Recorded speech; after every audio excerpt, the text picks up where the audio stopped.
JBC Top Stories presents Surrender to Love, Chapter 12. Maingat na dumapa si Rio sa ibabaw ng malambot na katawan ng dalagang tulad niya, pagod na rin. Nakangiti niyang hinawakan ang noo ni Pamela. Kahit na naghihilab ang likod sa parang pusang pagkalmot nito, gumulong siya pahiga sa tabi nito. Tumagilid siya at inangat ang ulo ni Pamela. Ipinauna niya ang bisig sa dalaga na itinaas ang kumot hanggang sa mga balikat nila. "You're really like a cat. My back is full of scratch." Nakangiti sabi niya. Nanatiling tahimik si Pamela at tumalikod sa kanya. Hinimas niya ang makintab at maalon nitong buhok at ikinulong sa bisig ang pumiksing dalaga. "This is the first time I ever felt complete. And it's all thanks to you, Pamela." Malambing na bulong niya at hinalikan ito sa gilid ng pisngi. "I love you." Muling pagtatapat niya sa pagbabakasakaling sagutin na siya ng dalaga sa pagkakataong iyon.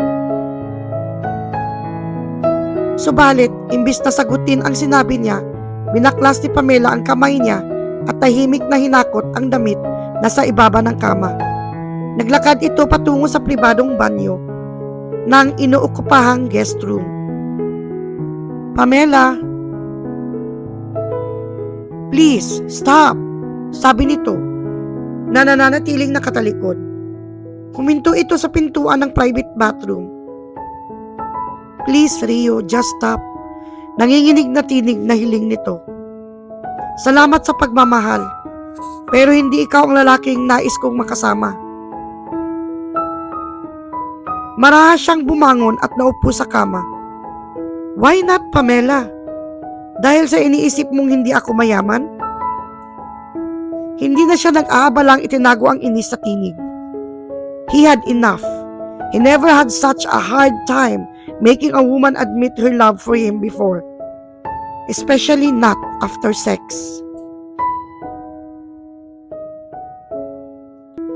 Naramdaman niya na sa simula pa lang, attracted na ito sa kanya. Nadama niya ang pagsiselos nito noong ipinagtanggol siya nito kay Casey. Iyon din ang dahilan kung bakit naisip niya itong ligawan. Pero, bakit nang dahil lang sa yaman, ayaw na nito sa kanya? At bakit ayaw siya nitong paniwalaan tuwing sasabihin niya ang tunay na pagkatao? He was so close. He thought he'll be able to get her to say it. But now, it looked like he still had a long way to go. "Pamela, ilang beses ko bang kailangang sabihin na kung yaman lang ang tanging kulang, wala ka nang dapat ipag-alala. I can give you." "I said stop. I know, okay? I know, damn it."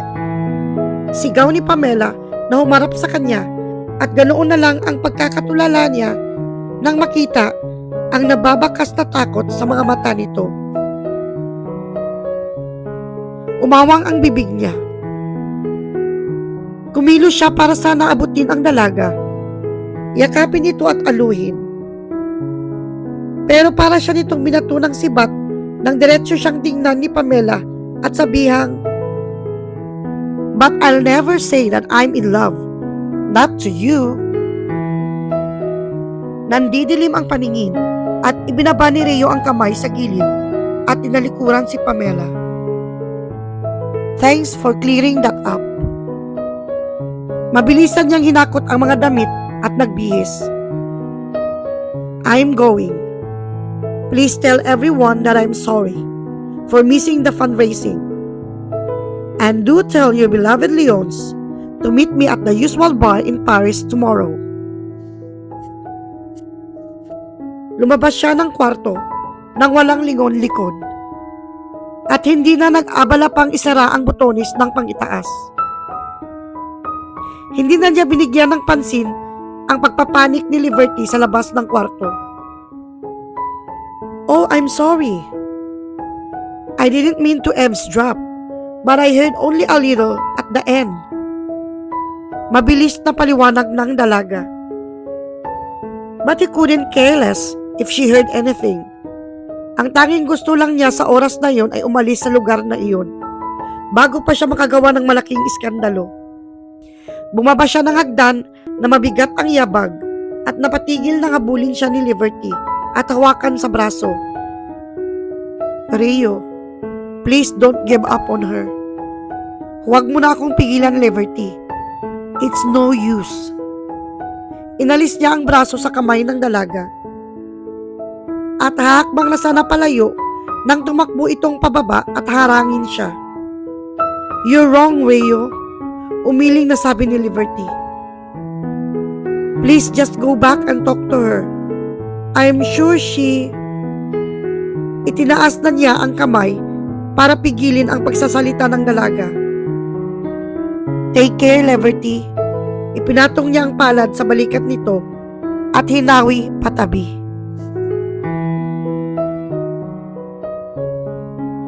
Back in the guest room, nanginginig ang mga kamay nang buksan ni Pamela ang bathroom shower.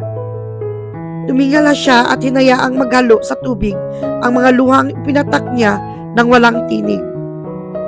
Alam niyang sa mga oras na yun, nagmumukha na siyang tanga. Pero talagang ayaw niyang tanggapin na nahuhulog na ang loob niya kay Rio. Natatakot siya sa damdaming yun na tila kumain sa buong pagkatao niya. Mula nang magdadalagita siya, nasanay na siyang siya lang ang may kontrol sa mga nakakarelasyon. Tulad ng ipinangako niya sa Aunt Julie niya. Pero nawawala ang kontrol na iyon kapag si Rio ang kasama niya. Kaya mas mabuti na ang ganoon. Yes, Rio and I are better off separated. Right, Aunt Julie? Pinatay niya ang shower. Tinuyo ang sarili at nagbihis ng panibagong damit. Slim denim jeans, yellow cotton tube, at white blazer. Tumungo siya sa harap ng salamin, naglagay ng makeup at ngumiti sa sariling reflection. That's right, smile. Mawawala rin ang nararamdaman mong ito, sabi niya sa sarili. Naghihirap man ang kalooban, lumabas siya ng kwarto na nakapaksil ang ngiti sa labi. Kahit napakiwari niya, papatak na naman ang luha sa mata niya anumang oras. Humugot siya ng malalim na hininga at kumaway kay Leons na naglalakad sa foyer. Kasalukuyan nitong ini-inspect ang mga prutas na elegante nang nakabalot sa kani-kanilang wrapping. Atens mo, Leons, tawag niya sa binata, gamit ang kaunting natutunang Pranses. Gaya ng hiling niya, naghintay ito sa kanya. Nagmamadali siyang bumaba ng hagdan at lumapit dito. Nagsalita si Leons ng French. Nakamaang lang siyang tumitig sa mukha ng binata. Sigurado siyang may itinanong ito. Ngunit maliban sa katagang "Is to?", wala na siyang naunawaan. I'm sorry, but I didn't catch that. Tinakpan niya ang bibig at tumawa ng kaunti. Would you mind repeating it? Umawang ang bibig ni Leons, ngunit tinig ng isang babae ang narinig niya. He said that he hasn't seen you around in a while and asked where you have been. Bumitiw siya sa pagkakahawak sa braso ng binata at kasabay itong lumingon kay Sandra. Mind if I borrow him for a bit? Magalang na tanong ng katulong na inilingan niya. Pinakinggan niya ang nagpatuloy na pagsasalita ni Sandra sa wikang French. Panay lang ang tango rito ni Leons, at nang muli itong bumaling sa kanya, it was to excuse himself and inform her that everything was set. They would be opening the mansion shortly. Pam, narito ka lang pala. Umikot siya at umiti sa pinsang papalapit. Kanina pa kita hinahanap. Saan ka ba nanggaling? Tumingin siya sa taas ng hagdan at sa sarili. Naligo lang ako at nagpalit ng damit, sabi niya, at inihanda ang sariling magpaliwanag kung bakit masyado siyang natagalan. Pero tumango lang si Liberty at inimbitahan na siyang tumungo sa living room. Pagpasok nila, natagpuan nilang nakangiting umiiyak si Francesca habang napasubsob sa dibdib ng asawang si Agustin. Anong nangyari? Pabulong na piniliwanag ni Liberty na napagtipan daw ng tiyuhin ang asawa.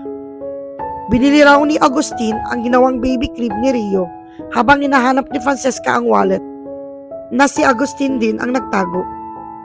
Kaya naman pala, nang matagpuan ni Francesca ang wallet, huli na para mabayaran nito ang gustong bilhin na fruit deco.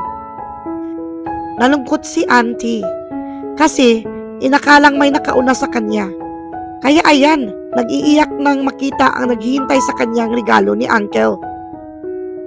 Patapos na kwento ni Liberty at nakangiting kumaway kay Sander na kumindat at nagtaas ng wine glass.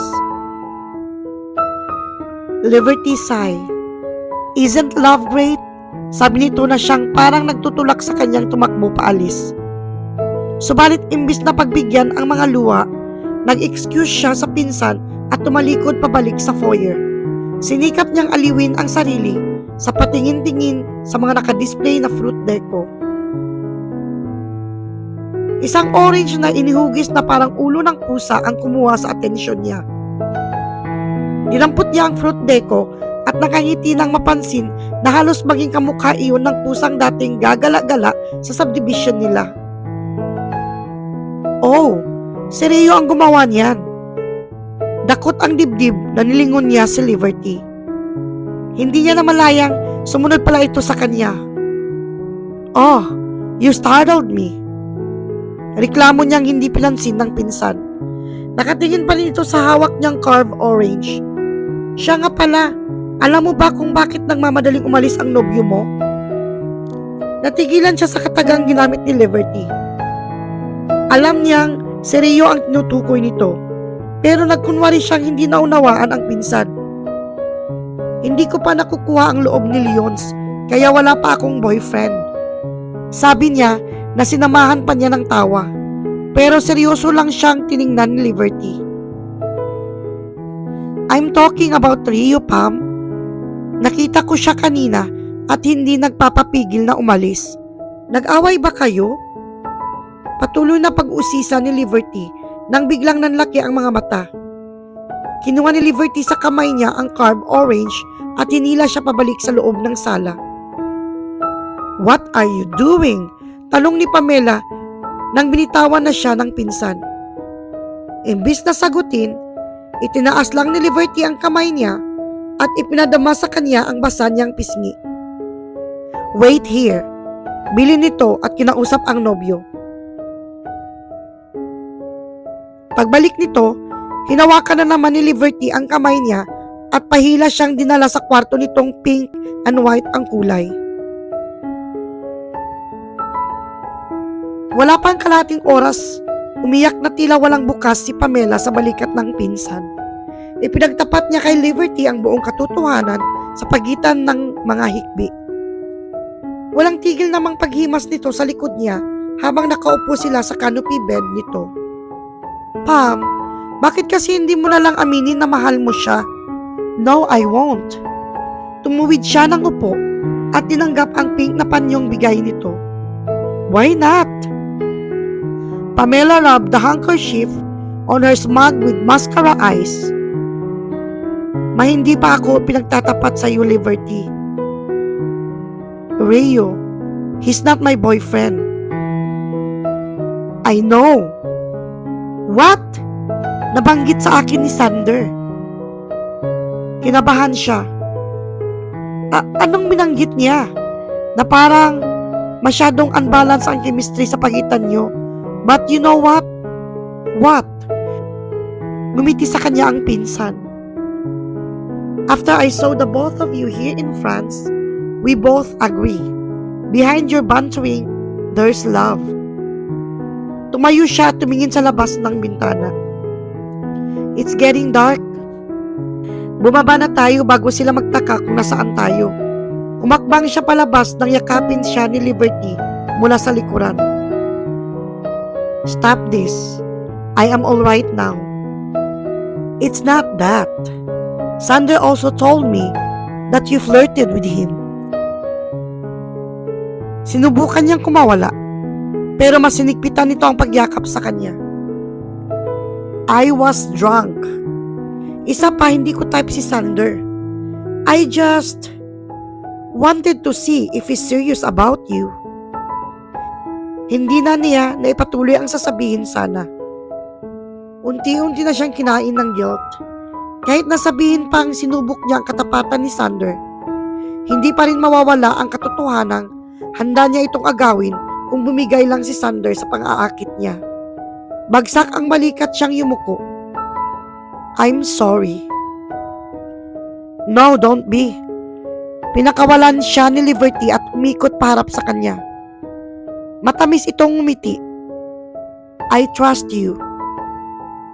I know that you did it to test him. Wala siyang ibang masabi. Humingihip na lang siya sa panyo. Bumaba na nga tayo.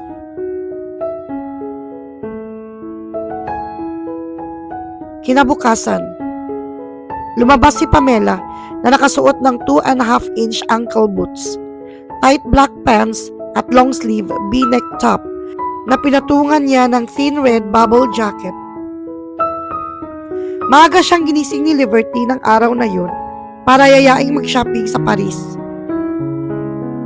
Liberty was trying to comfort her, and for the first time, she was truly grateful for having a cousin and friend like Liberty. Okay, let's go! Sabi niya sa pinsan at nobyo nitong naghihintay sa kanya sa foyer ng mansion.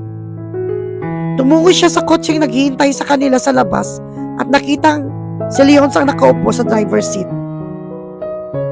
Ngumiti ito sa kanya at hinintay na nakaupo na siya sa passenger seat bago sabihin, I hope you don't mind if I tag along.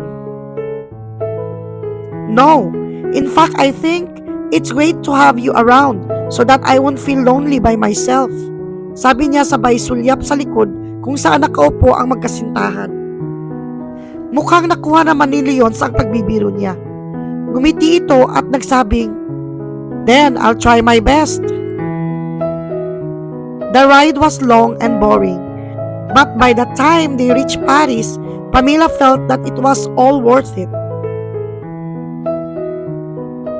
Katatapos lang nilang mag-lunch sa restaurant sa second floor ng isang malaking mall nang tumayo si Leonce at tumingin kay Pamela. Sorry, I know I said I would accompany you, but... Inaas ni Pamela ang kamay. It's okay, just go. Sinulyapan niya ang katapat na magkasintahan. I can live being the third wheel. Under any other circumstances, she might have wanted to say something to convince Leonce to stay. But she had begun to realize the pain that she caused to Rio. And it bothered her too much to even think about pursuing another man. It's just as Liberty said, she had fallen in love. Thank you, sabi ni Leonce, na tumingin sa wristwatch na suot. I almost forgot. I have a meeting today. Excuse me. Nang mawala si Leonce sa paningin niya, sa kanya pinakawalan ang malalim na buntong hininga. Inubos niya ang soft drink na iniinom at pilit na inalis sa isip ang binatang hindi niya magawang isang tabi. Paubos na niya ang laman ng baso nang may kung anong sinabi si Sander sa natawang pinsan niya bago nang mamadaling umalis. Oh, anong sabi ng lovey-dubs mo? Wala, tayo na lang daw mamasyal dahil ayaw niyang maging tour guide mo, sabi ni Liberty na napaingos na lang sa kanya.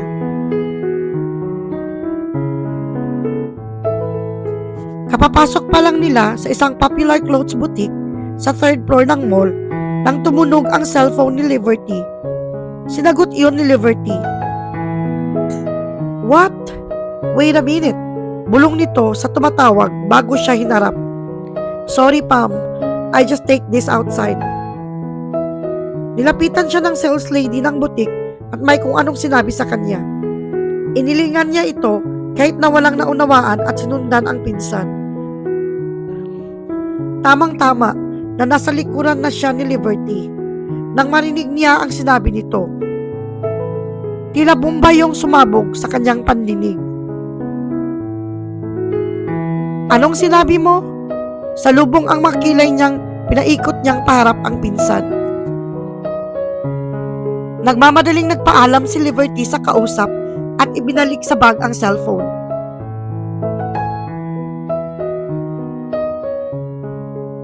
Liberty, ulitin mo nga ang sinabi mo. Pam, I said repeat what you said. Sigaw niya habang nakahawak sa magkabilang balikat ng pinsan. Wala siyang pakialam kung gumawa na sila ng eksena. She clearly heard Liberty, but her mind refused to accept it. Sino ang kausap mong yun? It was Leon's. Nakayukong sabi ni Liberty sa mababang tinig. He told me that Reo was in a car accident last night. Masyadong mabilis daw ang pagmamaniho ni Reo, kaya nadulas ang kotse niya at bumangga sa malaking kahoy sa tabi ng daan. That can't be. Reo wouldn't. Humigpit ang pagkakahawak niya sa balikat ni Liberty. Saang hospital siya naroroon?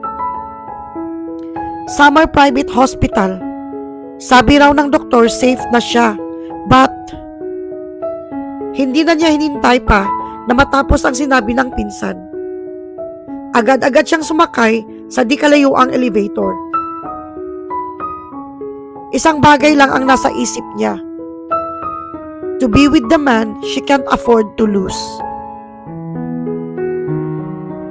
To be continued in chapter 13. Thanks for listening.